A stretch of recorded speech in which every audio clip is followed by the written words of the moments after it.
एक road accident हुआ जिससे कॉक्सिस फ्रैक्चर हो गया। वो मैं करीब 1 साल 11 महीना बेड में रही। और फिर 2 बच्चे हैं। मेरे को 7 सर्जरी, ये सारा चीज़ के चलते मुझे छोड़ना पड़ा एथलेटिक्स। के लोग आ रहे हैं किसी भी गेम में, पावर लिफ्टिंग की बात करें या एथलेटिक्स की बात करें, तो कुछ इसमें ड्रग्स का भी प्रयोग हो रहा है। आप इस पे कुछ बताना चाहेंगे, कुछ बोलना चाहेंगे? ये तो बहुत कंसर्न वाला सब्जेक्ट है और थोड़ा नहीं बहुत ज़्यादा हो रहा है। सबसे दुःख का बात है कि हम जिस समय करती थी, जब बिगिनिंग स्टेज में रहते थे प्लेयर्स, उसको तो इसके बारे में नॉलेज ही नहीं था। नॉलेज ही नहीं था कि क्या होता है। हो सकता है आगे जाके उसको पता चलता जब वो अपना इंटरनेशनल स्टैंडर्ड में पहुंचते। स्पोर्ट्स है मेंटल एंड फिजिकल हेल्थ के लिए जी। वो फर्स्ट प्रायोरिटी होना चाहिए। डोप के पीछे आप मत जाए। के ज़माने में तो बहुत कोऑपरेशन मिलता है। हम लोग के समय तो सुविधा के नाम पर कुछ भी नहीं था, कहीं पर भी जहाँ गेम होता था वहाँ भी कम था। वो स्कूल के बिल्डिंग में ठहरा दिया जाता था। जब मैं एथलेटिक्स करती थी, पावर लिफ्टिंग करते करते थोड़ा समय आगे बढ़ गया तो थोड़ा अच्छा होने लगा।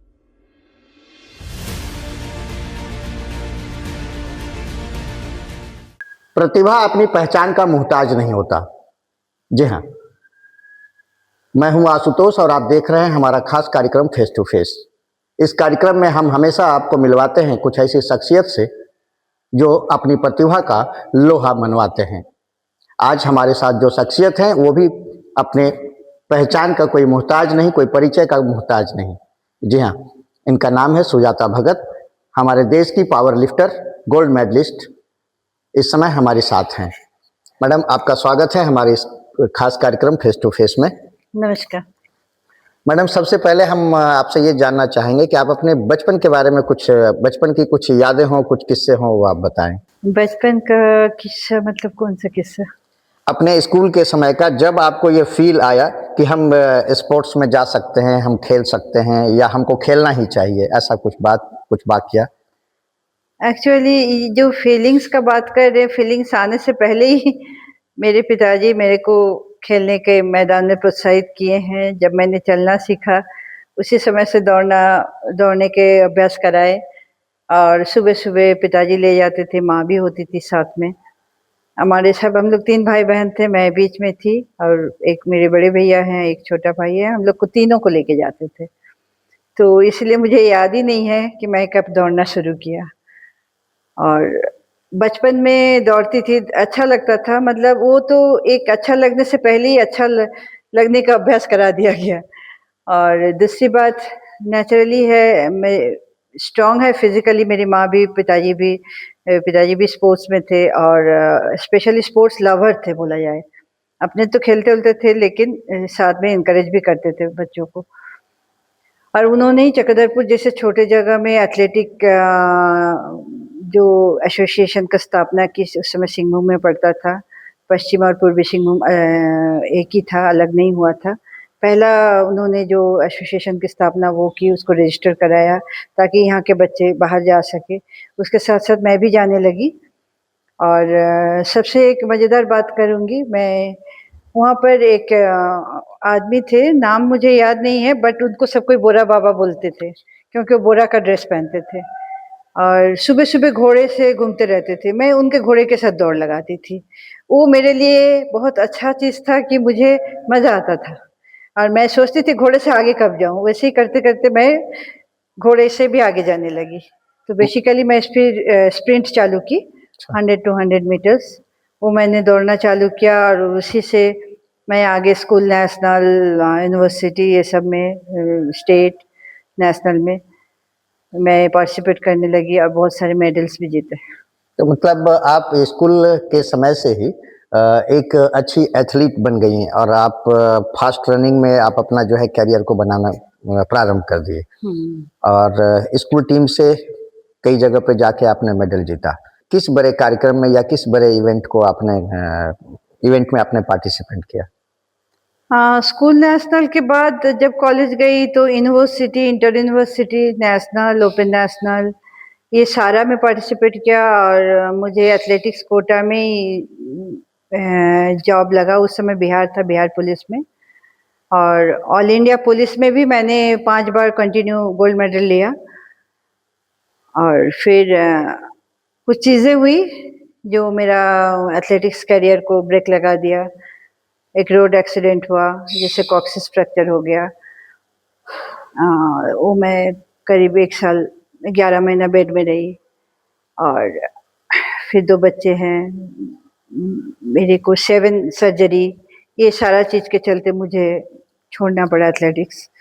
मैडम, जब इतना सीवियर एक्सीडेंट हुआ, एक तरीके से आप बिस्तर पे आ गई, आप जैसा बता रही हैं, और वहाँ से रिकवरी करना बहुत दिक्कत वाली बात होती है।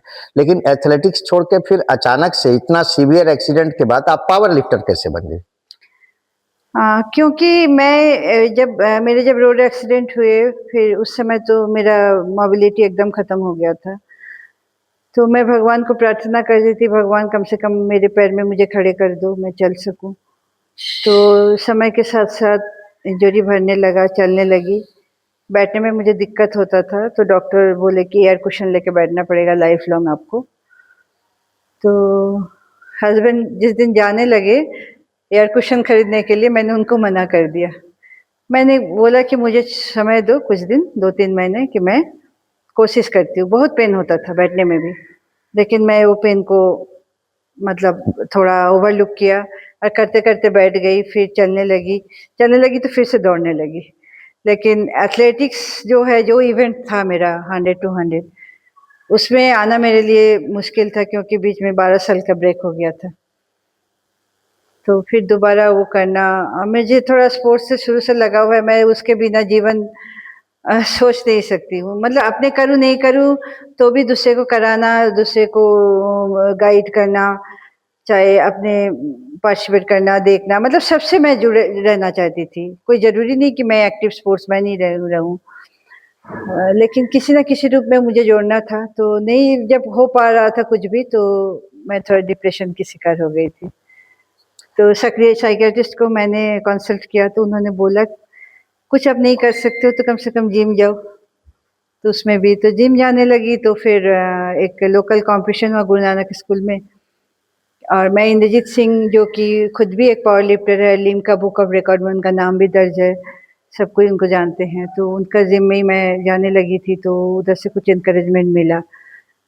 तो फिर ईस्टर्न इंडिया में मेरा जो वेट ग्रुप था, वेट कैटेगरी था, वो खाली था, तो मुझे उसमें चांस मिल गया पार्टिसिपेट करने के लिए। और मैं 1.5 महीना का प्रैक्टिस में उसमें सेकंड प्लेस ले आया। तो मुझे लगा एथलेटिक्स में तो हम लोग सालों-साल 10-10 साल प्रैक्टिस करके थोड़ा-सा कहीं कुछ कर पाते हैं। इसमें सब कोई बोला मुझे कि आपको पोटेंशियल है, स्ट्रेंथ है, आप कर सकती हैं।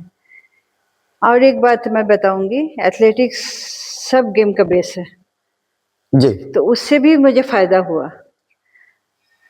और मैं उस समय भी दौड़ने लगी थी, हाँ, स्प्रिंट नहीं करती थी, बट रनिंग मेरा चालू था। मैं सुबह आके मोराबादी में दौड़ने के बाद 6 बजे तक घर चले जाती थी, और बच्चों को फिर स्कूल तैयार करना, भेजना, ये तो ज़िम्मेदारी होती है एक माँ का। तो वो सब भी करते थे, तो मेरे को रनिंग चालू था, तो फिटनेस था बॉडी में। ठीक है। मैडम, आप पुलिस सेवा में थी, और पुलिस का जो जॉब होता है, पुलिसिंग का जो जॉब होता है, वो अपने आप में हेक्टिक जॉब है। उसके साथ आपका जो खेल और जो स्पोर्ट्स का जो प्रैक्टिस था, आपको कभी ऐसा नहीं लगा कि दोनों में वैसा तालमेल नहीं है, पता नहीं हाँ, एक साथ? शुरू में तालमेल नहीं लगा, लेकिन हम उस समय सीआईडी में थे। सीआईडी में थे, और ऑफिस आवर्स जो मेरा होता था 6 बजे के बाद, जी। मैं ऑफिस से सीधे जिम पहुंचती थी। तो क्योंकि मेरे को ऑलरेडी इंडिया टीम में चांस मिल चुका था और जापान जाना था, तो जब इंडिया टीम में चांस मिल गया था, तो हमारे उस समय सीआईडी में एडीजी थे आशा सिन्हा। तो आशा सिन्हा मैडम ने मुझे बहुत कोऑपरेट किया, मुझे हाफ डे छोड़ दिया प्रैक्टिस के लिए, तो उससे भी मुझे बहुत फ़ायदा हुआ।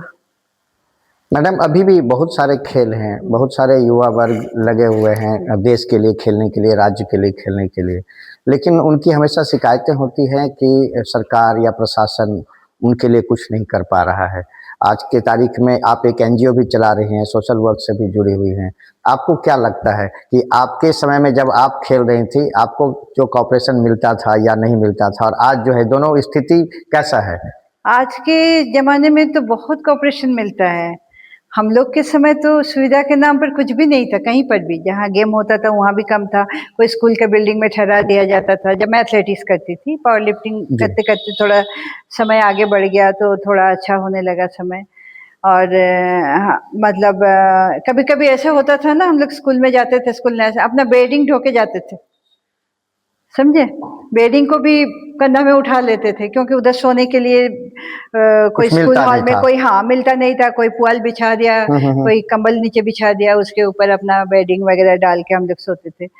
तो वो समय तो वो बोला जाए आज के दिन में तो बहुत चीज़ें मिलने लगी और गेम्स में भी बहुत सारा अवार्ड वगैरह मिलता है, स्कॉलरशिप मिलता है और उस समय तो जिसके पेरेंट्स थोड़ा एनकरेज करते थे, वो वो इन्वेस्ट कर सकते थे तभी जा पाता था। हाँ, कुछ लोग उसके बिना भी गए हैं, ऐसा नहीं है। बाकी लोग मदद किए, चाहे कहीं से वो लोन लिए, उस तरह से भी किए। लेकिन अगर बोलेंगे कि सरकार कुछ नहीं करती है, इसलिए हम नहीं कर पा रहे, तो एक एक्सक्यूज़ है। क्योंकि अफ्रीका का बहुत सारा कंट्री है, केन्या है, नाइजीरिया है, वहाँ पर तो सबको पता है क्या कितना संसाधन है और किस तरह का है, फिर भी वहाँ का एथलीट आज के दिन अव्वल है। तो हमको कोई कुछ देगा तब हम करेंगे, नहीं, अपना इच्छा होना चाहिए, इच्छा शक्ति होनी चाहिए, करने की इच्छा होनी चाहिए। मतलब बहुत लोग तो स्पोर्ट्स इसलिए करते हैं कि स्पोर्ट्स कोटा में जॉब मिल जाए। इस तरह का हमारे इंडिया में जितना देता है सुविधा, शायद आपको नहीं पता है कि वर्ल्ड वर्ल्ड में सब जगह नहीं मिलता है। अच्छा, बहुत वर्ल्ड जैसे में हमारे एक मतलब नीरज चोपड़ा, जी, जी, जैवलिन थ्रो में एक ओलंपिक गोल्ड लिए, उनको पैसों की बरसात हो गई। जी। पीवी सिंधु, उनको पैसों की बरसात हो जाए। इस तरह से बहुत सारे एथलीट हैं, लेकिन बाहर में उन लोगों को काम करना पड़ता है। जब क्लब के लिए खेलते हैं, क्लब पे करता है। जब आपका नहीं है परफॉर्मेंस तो फिर हम तो ऐसे भी देखे हैं ट्रक चलाते हुए, ट्रक चलाते हुए, जो ओलंपिक जी, मेडल्स, जी, यूएस जी। की बात हाँ, कर हाँ, रही हूँ, हाँ, बाहर हाँ। की बात नहीं कर रही हुँ, हूँ। हुँ। तो जब तक क्लब से खेल रहे हैं, क्लब पे कर रहा है। क्योंकि मैं यूएस का लीग भी खेली हुई हूँ, लीग 365 फेडरेशन की लीग है, उसका मैं लाइफ लॉन्ग मेंबर हूँ, लीग मैच भी खेलती हूँ। और भी बहुत तरह का बात है, उन लोग भी बहुत कष्ट करके आते हैं जब बातें करती हूँ। ऐसा नहीं है, कुछ ऐसा नहीं है कि कुछ मिल जाएगा आसमान में अपना प्लेट में, उन लोग भी बहुत मेहनत करते हैं हर चीज़ के लिए। है, हो सकता है कंडीशन अलग-अलग कंट्री में अलग है, लेकिन हम अगर बोलिए कुछ नहीं मिलता है तो हम बोलेंगे बहुत सारा कंट्री में एक स्पोर्ट्स कोटा में जॉब मिल गया, लाइफ लॉन्ग के लिए आपका एक सिक्योरिटी मिल गया, गवर्नमेंट जॉब। ऐसा कुछ भी नहीं होता है दूसरे देश में। अभी हाल में भी 2025 में आपने अवार्ड जीता। नेक्स्ट आपकी क्या तैयारी है? हाँ, नेक्स्ट अभी तो मैं सोची थी कि 1 आध साल में रिटायर लूँगी, लेकिन इस बार बिड मिल गया इंडिया को 2019 का वर्ल्ड पुलिस गेम्स का, जो कि अहमदाबाद में होने वाला है। तो मुझे लगा इंडिया में जब हो रहा है एक बार लास्ट वो गेम मैं खेल लूँ। 27 में ऑस्ट्रेलिया लिया, ये लिया और लिफ्टिंग का भी थोड़ा-थोड़ा मैचेस खेलते रहती हूँ। अब अपना इंडिया में पावर लिफ्टिंग का थोड़ा बुरा पोज़ीशन हो गया, इसलिए क्योंकि जो मेन जो जिसका आईपीएफ जो था इंडियन पावर लिफ्टिंग, उसको गवर्नमेंट ने बैन कर दिया due to irregularities of fund and all. नहीं, इंडिया नहीं, सॉरी, इंटरनेशनल ने बैन किया और उस जगह एक कमेटी बनाई, उन लोग भी नहीं कर पाया। फिर एक पावर लिफ्टिंग इंडिया बोल के एक बना है जिसको इंटरनेशनल ने मान्यता दे रहे हैं। इंटरनेशनल में भी 2-3 फेडरेशन बन गए और इसके चलते थोड़ा कौन फेडरेशन सही है नहीं है इसकी लड़ाई हो रही है। इसलिए मैं 2-3 साल से इंडियन वाला जो है मैं थोड़ा कम उसमें ध्यान दे रही हुँ, हूँ। हुँ। और फिर ये भी है कि आप उसमें खेल लो तो सस्पेंड कर देंगे, वो उसमें खेल लो उसमें सस्पेंड कर देंगे। तो प्लेयर के लिए थोड़ा दिक्कत तो हो रही है। बहुत दिक्कत, थोड़ा नहीं बहुत दिक्कत हो रही है, उसको समझ में नहीं आ रहा कौन सा फेडरेशन में खेले नहीं खेले। तो हमको लगता है कोर्ट में मामला लंबित है, वो भी आने वाले कुछ दिन में उसमें हो जाएगा सारी चीज़ें। मैडम, अभी जो न्यू कमर्स या जो यंग जनरेशन्स के लोग आ रहे हैं किसी भी गेम में, पावर लिफ्टिंग की बात करें या एथलेटिक्स की बात करें, तो कुछ इसमें ड्रग्स का भी प्रयोग हो रहा है। आप इस पे कुछ बताना चाहेंगे, कुछ बोलना चाहेंगे? ये तो बहुत कंसर्न वाला सब्जेक्ट है और थोड़ा नहीं बहुत ज़्यादा हो रहा है। सबसे दुःख का बात है कि हम जिस समय करती थी जब बिगिनिंग स्टेज में रहते थे प्लेयर्स, उसको तो इसके बारे में नॉलेज ही नहीं था। नॉलेज ही नहीं था कि क्या होता है।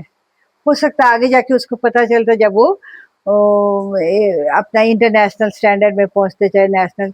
लेकिन दुख की बात है जो लोकल कंपटीशन होता है, स्पेशली मैं पावर लिफ्टिंग का क्यों, एथलेटिक्स का, मतलब हर जगह का बोलूंगी, तो इन लोग बिगिनिंग स्टेज से ही ये लेना चालू करें। ये तो लेना ही नहीं चाहिए, उनको ये भी समझ में नहीं आता है। जैसे हम लोग बोलते हैं ना, तेल जब गर्म होता है तभी पकौड़ा छन सकता है। जी जी। तो आप अगर ले भी रहे हैं बहुत फायदे नहीं करेगा, और एक्चुअली लेना ही नहीं चाहिए। और मैं लोकल कंपटीशन, इन लोग एक सॉल्ट को सूंघते हैं, आप देखे होंगे। जी हाँ, सूंघ के वो करते हैं। जी जी जी। तो एमोनिया सॉल्ट होता है वो, तो उसमें लंग्स को बहुत क्षति पहुंचता है। मैं एक दो कंपटीशन में भी जो कराया था, मैं रुक के कंपटीशन रुक के जब देखी सब प्लेयर्स वैसे सूंघ सूंघ के जा रहे हैं, तो मैंने बोला भी था, आपको किसने ये एडवाइस दिया? कोच ने एडवाइस दिया। तो कोच ने इसका दुष्प्रभाव बताया? अगर नहीं बताया, आज पढ़िए, आज गूगल में, और चाहे मतलब आप अगर नेट खोलते हैं तो बहुत सारा चीजें हैं जो कि आपको अगर जानकारी नहीं है, आपको किसी ने आपके गुरुजी ने नहीं बताया, वो चीज अवेलेबल है। आप किस चीज को यूज कर रहे हैं उसके बारे में, उसका दुष्प्रभाव क्या है बताइए। गेम खेलना एक्चुअली स्पोर्ट्स का मतलब आगाज इसलिए हुआ था कि आप एक स्वस्थ रह स्वस्थ सकें। रहे जी, और फिट रहें। साथ में एक मेंटल वेलनेस भी हो। जी। फिजिकल के साथ मेंटल वेलनेस, मनोरंजन भी बोल सकते हैं, मेंटल वेलनेस भी बोल सकते हैं, वो हो। जी। तो बस पहले फर्स्ट प्रायोरिटी उसको होना चाहिए, फिर आप आगे अच्छा कीजिएगा तो आगे अच्छा स्टेज में जा सकते हैं, जो भी इंटरनेशनल अपना पहचान बना सकते हैं।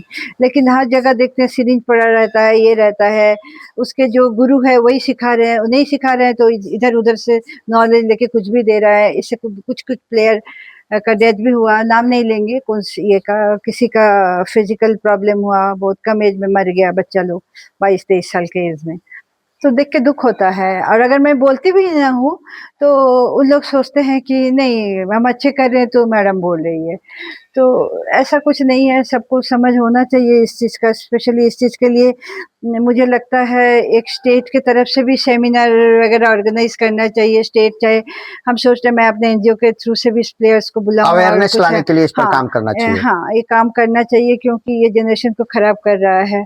और जैसे जो महिला लेती हैं उससे जो मेल हार्मोन है वो आ जाता है बॉडी में, और जैसे मॉइस्चराइज वगैरह, आवाज भारी हो जाना, ये वो देख के ही आदमी बोल सकता है साइड साइड इफेक्ट। इफेक्ट होते हैं। हाँ, होता है, उसको भी आगे वाले जिंदगी में गेम में है ठीक है, लेकिन एक महिला को महिला ही रहना चाहिए। उसको पुरुष का जो भी है वो गुण अगर आ जाए वो ठीक नहीं है, पुरुष को महिला का भी गुण आ जाए वो भी ठीक नहीं है। तो खाली उतना ही नहीं, अपना शरीर के साथ आप खिलवाड़ कर रहे हैं बोला जाए। तो इस चीज से हम सबको बोलेंगे दूर रहिए और स्वस्थ रहिए। एक स्पोर्ट्समैन जब किसी एक स्पोर्ट्स में बहुत आगे तक बढ़ जाता है, काफ़ी मेडल्स जीत जाते हैं और अचानक से इंजरीज हो जाते हैं या एक्सीडेंट हो जाते हैं जैसा आपके साथ हुआ, और एक लंबा समय उनको बिस्तर पर रहना पड़ता है और वहाँ से रिकवर करना काफ़ी मुश्किल होता है। तो आपको क्या लगता है कि उस समय एक स्पोर्ट्समैन को अपने ध्यान में क्या रखना चाहिए कि उससे जल्दी वो रिकवर हो पाएँ? उसमें अगर वो अपने आप से रिकवर नहीं कर सकते हैं तो हेल्प लेना चाहिए, परिवार का, दोस्त का, क्योंकि उसमें फिजिकल के साथ-साथ सबसे ज़्यादा ज़रूरी है साइकोलॉजिकल। जो मेरे साथ हुआ था, मैं जब बेड रिडन हो गई थी, मुझे डिप्रेशन आ गया था, मुझे कुछ भी समझ में नहीं आता, मतलब जीने की इच्छा ही खत्म हो गई थी, ये बोला जाए। क्योंकि एक आदमी का, मेरा भी बचपन से सपना था कि मैं ओलंपिक में जाऊँ। अभी जो मैं पावर लिफ्टिंग कर रही हूँ नॉन ओलंपिक गेम है ओलंपिक, बट वो पैरा एथलीट के लिए है, नॉर्मल के लिए नहीं है। तो वो सारी चीज़ें हैं जो एथलेटिक्स करती थी, अच्छा कर रही थी, जिसमें मेरे को ये सारी चीज़ें हुई। तो हमको लगता है मेंटल वेलनेस का ज़्यादा ज़रूरत है, फिज़िकल तो ज़रूरत ही है और मेंटल भी ज़रूरत है। अगर हम नहीं कर पाते आगे, तो वो भी नहीं है, हम दूसरा चीज़ में जो मुझे अच्छा लगे उस पर ध्यान देना चाहिए। क्योंकि कोई भी चीज़ जब जीवन नहीं चल सकता है हमेशा के लिए, मृत्यु अवधारित है, तो हर चीज़ का एक एंड तो होगा ही। कोई लाइफ लॉन्ग स्पोर्ट्स नहीं कर सकता, लाइफ लॉन्ग कोई एक साइंटिस्ट बना नहीं रह सकता है, कुछ भी नहीं कर सकता, एडवेंचर हो चाहे कुछ भी हो, एक तो एंड होता ही है, तो उसको एक्सेप्ट करना चाहिए। जैसे मृत्यु हम लोग का अवधारित है, इसलिए उसका भी एक एंड होता है। तो ठीक है, फिर उसको अपना ध्यान और कहीं लगाना चाहिए, चाहे उसको एनकरेज करे स्पोर्ट्स को, आगे वाले जनरेशन के लिए वो अपना जो स्किल है उसको दे, उसको सिखाए, उसको मदद करे किस तरह से, हर तरह से साइकोलॉजिकल, ये का फाइनेंशियल, ये किस तरह से फंड आए नहीं आए, ये सारा चीज़। आपने पुलिस लाइफ भी जिया है, काफ़ी दिन आपने पुलिस सेवा में सर्विस दिया है। कोई ऐसा वाकया जो आपको याद हो, जो लगता हो कि नहीं, ये लाइफ अच्छा नहीं है? एक नहीं, बहुत वाकया है तभी मैं जॉब छोड़ी हूँ। कोई एक आध चीज जो आपको एकदम इस डिसीजन को लेने के लिए आपको बाध्य कर दिया, ऐसा कुछ एक वाकया? जब बहुत ज़रूरत है आपको अपना फैमिली का, उस समय छुट्टी नहीं मिल पाती है। मेरे साथ भी ऐसे ही हुआ था, माँ थी, आज नहीं है माँ साथ में। बच्चे, छोटे बच्चे बहुत बीमार है। मतलब हम अपना फन के लिए नहीं, कोई एन्जॉयमेंट के लिए नहीं, बहुत एग्ज़ाम है, उसको ले जाने वाला, पहुँचाने वाला कोई नहीं है, छोटे-छोटे बच्चे हैं। उस समय तो महसूस होता है, लेकिन हमको लगता है हर जगह कुछ ना कुछ डिफ़िकल्टीज़ है, ये बहुत बड़ी बात नहीं है, इसके लिए मैं नहीं छोड़ी हूँ। और भी बहुत सारा सब चीज़ मिला के एक होता है कि मैंने, ऐसा नहीं है कि जॉब किया तुरंत छोड़ा। मैं ओवर 20 इयर्स करने के बाद मैं फुल पेंशन ले रही हूँ अभी आज के दिन में, तब मैंने छोड़ा, मैंने जॉब कर लिया। ऐसा नहीं है कि जॉब छोड़े हैं, कारण तो बहुत कुछ रहता है सबको। मुझे लगा कि अब मुझे ऐसा कुछ करना चाहिए जो मेरा ज़िंदगी का कुछ सपना हो, मैं आगे कुछ कर सकूँ, मुझे अच्छा लगता है। मेन बात था मुझे जो अच्छा लगता है। तो मुझे पुलिस का नौकरी तो अच्छी है, नो डाउट, लेकिन आप हर जगह अपना डिसीज़न नहीं ले सकते हैं। हर जगह नहीं कर सकते हैं, तो उस समय थोड़ा अफ़सोस होता है, अगर हम ये करते तो ज़्यादा अच्छा होता, वो करते। लेकिन वो हर जगह, खाली पुलिस की नौकरी नहीं, हर किसी में ये चीज़ें तो होती है, बॉस इज़ ऑलवेज़ राइट। तो अभी तो आप आज़ाद हैं, अब पुलिस सेवा में नहीं हैं, आप खेल से जुड़ी हुई हैं और आप एक सामाजिक संस्था भी चला रहे हैं। तो अभी क्या सोच है आपका? उस संस्था को लेकर के आपका सोच क्या है कि आप क्या करना चाह रहे हैं? मैं स्पोर्ट्स को एनकरेजमेंट करना चाहती हूँ, मेरा बहुत प्रायोरिटी है, पैशन है बोल सकते हैं। और इसके साथ-साथ भी समाज के जो मतलब जो अंतिम पायदान वाले हैं, जो दीनदयाल जी का सोच था, उनके लिए भी कुछ कर सकूँ। कितना कर पाएँगे वो तो समय बताएगा। हाँ, मैं इस चीज़ में बिलीव नहीं कर सकती फ्रीली कुछ दे दो।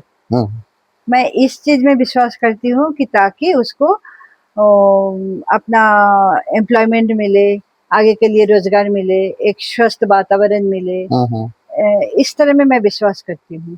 मैं उसमें, जिसमें जो प्रतिभा है उसको थोड़ा बूस्ट अप करना चाहती हूँ। क्योंकि जो भी काम करना है, आप अगर बोलते हैं हम इसके लिए ये किए, गलत बात है। हम उसको थोड़ा मार्गदर्शन कर सकते हैं, थोड़ा बूस्ट कर सकते हैं। करना तो उस व्यक्ति को ही है। किसी भी आप संस्था चलाइए, जी, करना जी। तो आप जिसके लिए कर रहे हैं, बोल रहे हैं, उसको ही करना है। हाँ, आप उसको मार्गदर्शन दे दीजिए, थोड़ा बता दीजिए, ऐसे करे, कुछ हेल्प हो सके जिसमें वो आगे जाके कुछ आगे बढ़ सके, चाहे फाइनेंशियल हो, चाहे फिज़िकल हो, कुछ भी हो, तो वो कर सकते हैं। बस उसी का मैं प्रयास कर रही हूँ। कितना कर पाऊँगी वो तो आगे वाले समय बताएगा। अभी तो शुरुआत है, अभी तो बहुत कुछ बोलना उचित नहीं है। तो ज़िंदगी में कई सारे ऐसे मुकाम आते हैं, जब लोगों को खुद लड़ना पड़ता है। आप सुन रहे हैं, आप देख रहे हैं कि सुजाता जी ने कैसे लड़ा, कैसे जीता। जारी है हमारी इनकी बातचीत, हम आगे भी इनसे बात करेंगे। फिलहाल वक्त है एक ब्रेक का, ब्रेक के बाद मिलते हैं। एक बार फिर से ब्रेक के बाद हमारे साथ हैं Sujata Bhagat ji, international power lifter, gold medalist. हम इनसे आगे जानना चाहेंगे कि मैडम, आप कई जगह गई, विदेशों में गई, जापान गई, यूएसए गई, बर्मिंघम गई। कोई ऐसा वाकया जो आपको अपने जीवन में हमेशा के लिए याद रह गया हो? बाहर का? बाहर का, जी। हाँ, फर्स्ट टाइम मैं यूएस गई थी 2015 में। साथ में मेरी फ्रेंड भी थी और साथ में को-पावर लिफ्टर भी थी, झारखंड का, बेला घोष। तो पहली बार यूएस गए, तो जब हम लोग को मौका मिलता था, हम लोग घूमने का, आस-पास का प्लेस देखने का, उधर से भी व्यवस्था किया हुआ था। यूएस में जो वर्ल्ड पुलिस गेम्स ऑर्गेनाइजेशन की तरह से डेली उन लोग कभी स्पेस सेंटर गए, कभी म्यूज़ियम गए, कभी ये एक्वेरियम, वो सब भी देखे, जो सी में है एक्वेरियम, वो सब भी देखे। फिर हम लोग एक दिन ना वापस आ रहे थे,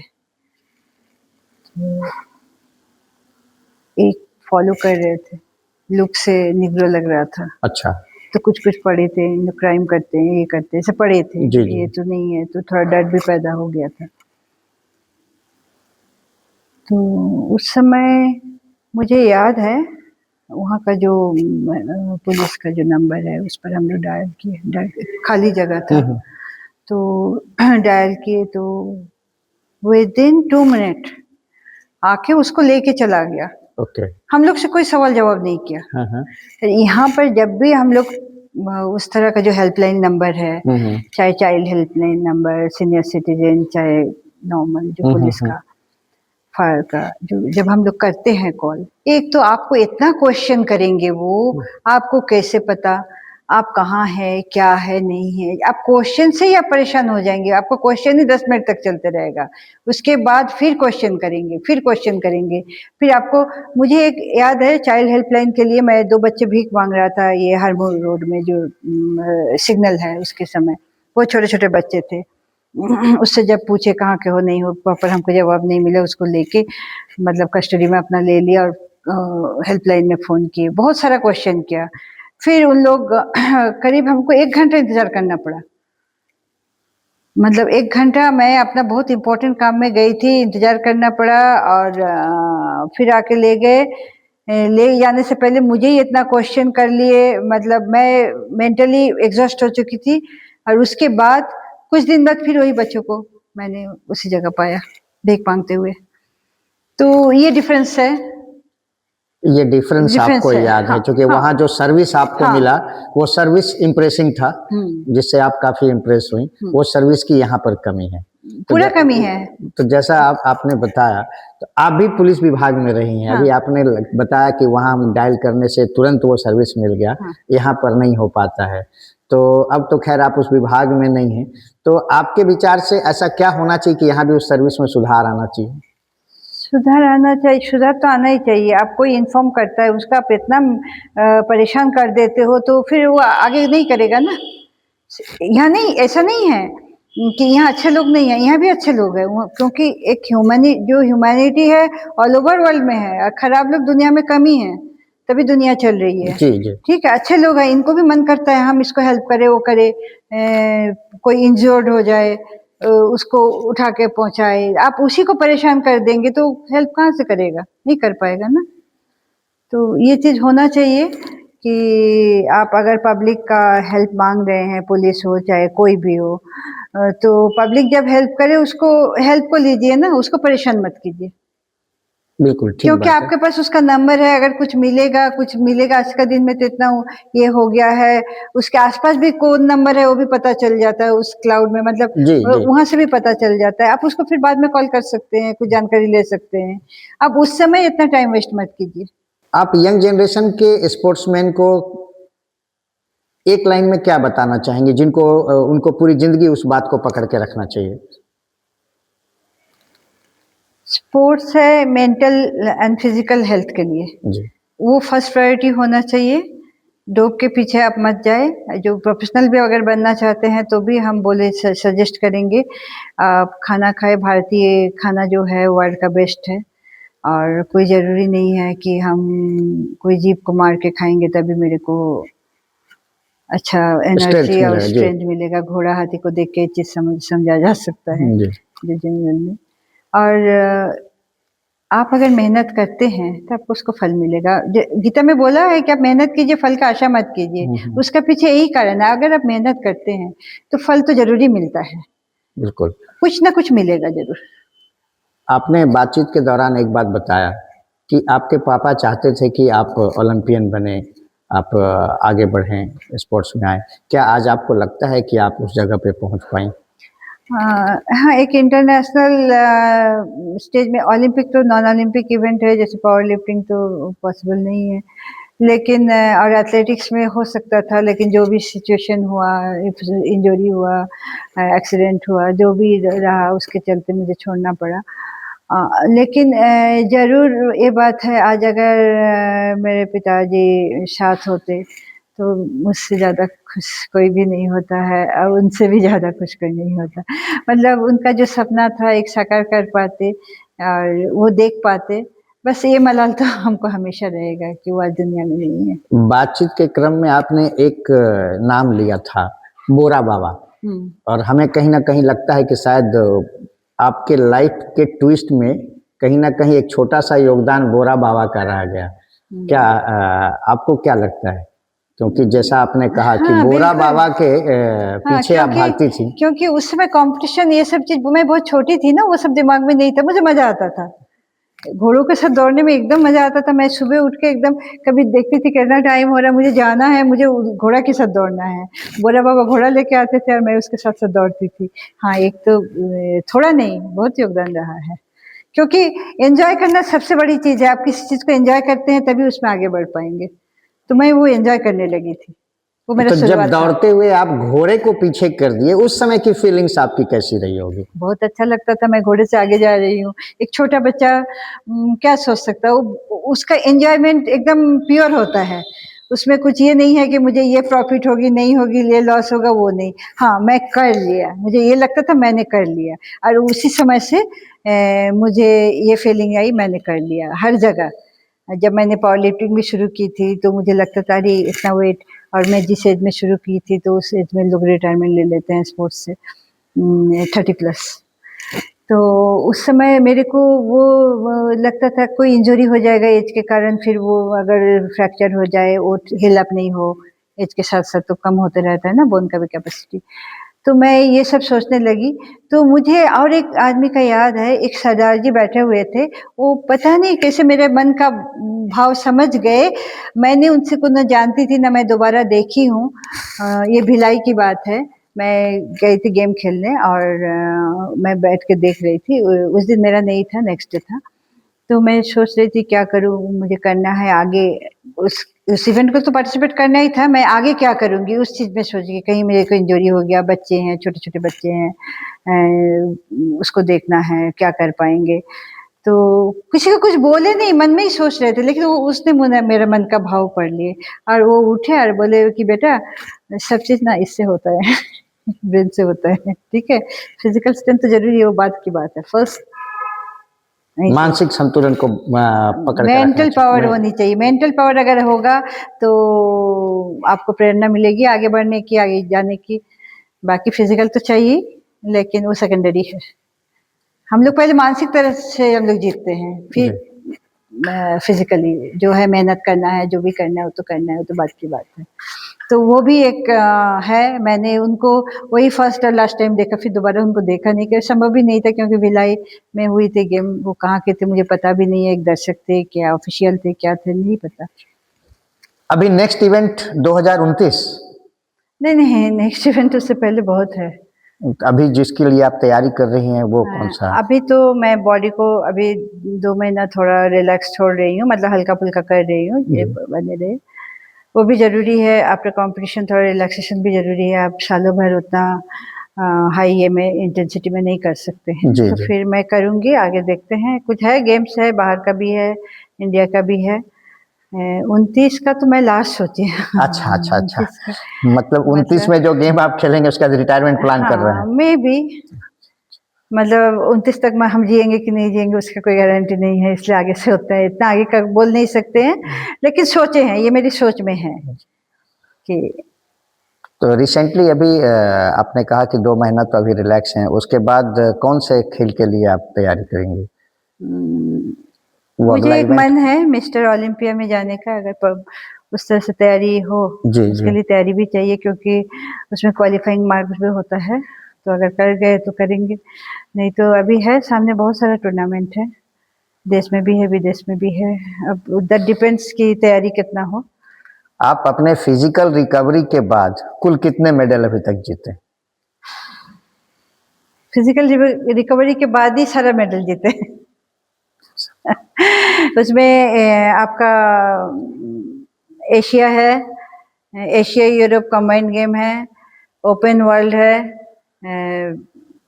और फिर एक यूएस में कैरोलिना कप होता है वो है, ओपन वर्ल्ड 2 बार गई हूँ और फिर वर्ल्ड पुलिस गेम है, वो मैं फर्स्ट पार्टिसिपेशन था 2015 का, एवरी 2 इयर्स होता है, तो उसमें कंटिन्यू मैं हूँ। मतलब गोल्ड भी मिला, सिल्वर भी मिला, ब्रोंज भी मिला। कभी 2 गोल्ड मिल गया, कभी 1 सिल्वर 1 गोल्ड मिल गया, इस तरह से। अभी रिसेंट जो हुआ था वो मैंने 1 सिल्वर 1 ब्रोंज लिया था, जो यूएस में हुआ था, बर्मिंघम में, अल्बामा स्टेट। और इसके पहले चाइना में भी गई, चेंगू में, उसमें भी 2 गोल्ड जीता। It was 2019।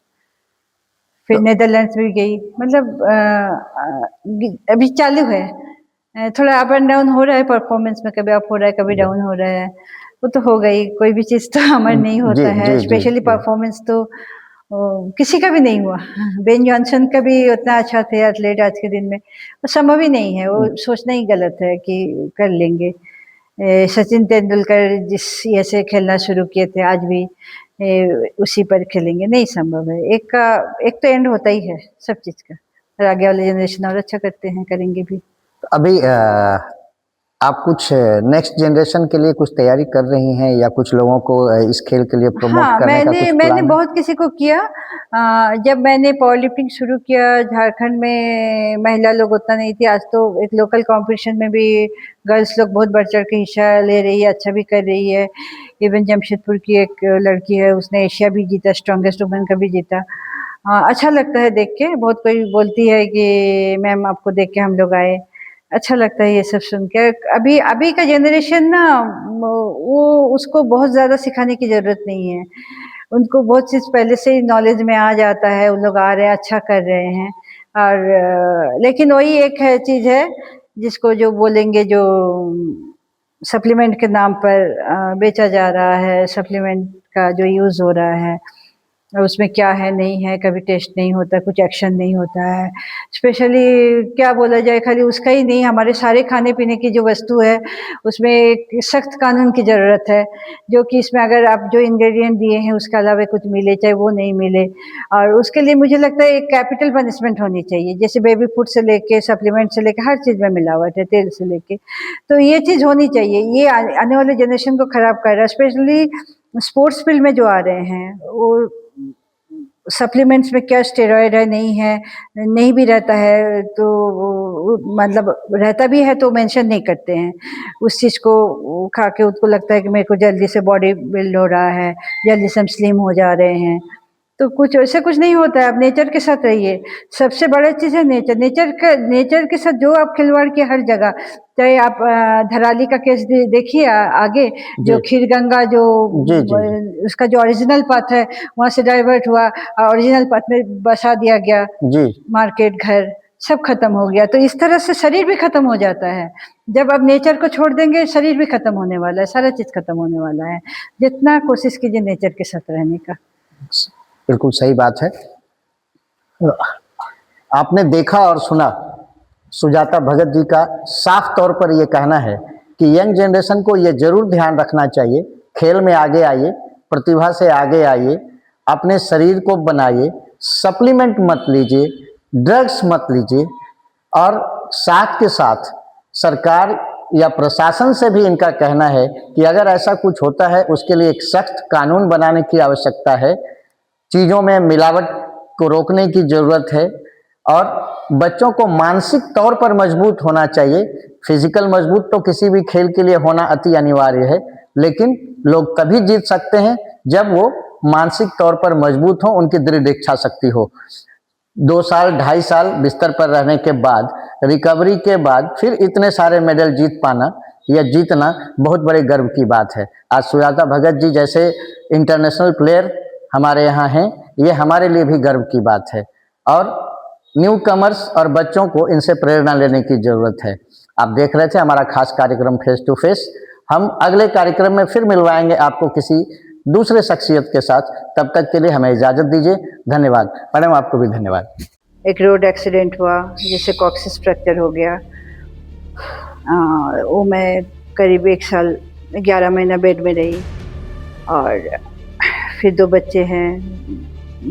मेरे को 7 सर्जरी, ये सारा चीज़ के चलते मुझे छोड़ना पड़ा एथलेटिक्स। उसके लोग आ रहे हैं किसी भी गेम में, पावर लिफ्टिंग की बात करें या एथलेटिक्स की बात करें, तो कुछ इसमें ड्रग्स का भी प्रयोग हो रहा है, आप इस पे कुछ बताना चाहेंगे, कुछ बोलना चाहेंगे?